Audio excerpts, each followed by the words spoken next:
Yeah, thank you, and a real pleasure to be here. The last time I was at BETT, I think, was in 2007 in one of the stands, so it's a pleasure to be back in a different form and with a different purpose.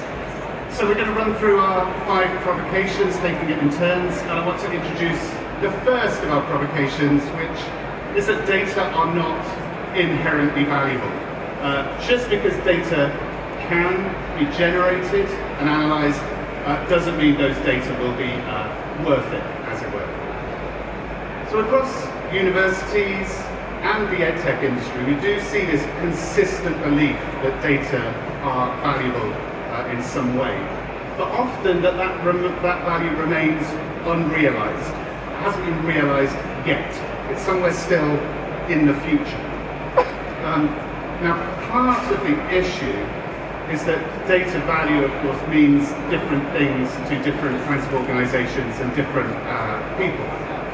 So for universities, data are supposed to be valuable because they're supposed to help inform pedagogic or administrative or management tasks, and ideally inform improvements. For the ed-tech industry, value might be somewhat different. It's supposed to support those values in universities, but there are also different questions of value.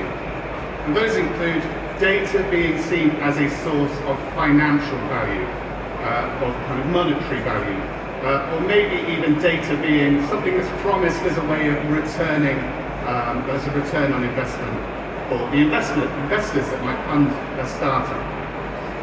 So if data aren't inherently valuable, that means, or for either universities or edtech, that means that data have to be somehow made valuable.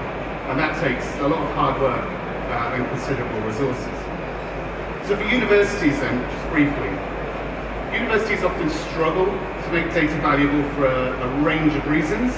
That might include internal data and ethics policies that rightly limit and constrain what can be done with data collected from students or staff.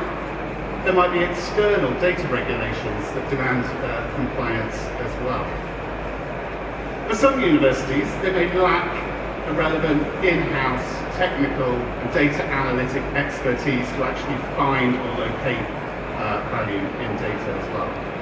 And in some universities, there might just actually be a basic lack of the use of the kinds of platforms and services that generate data.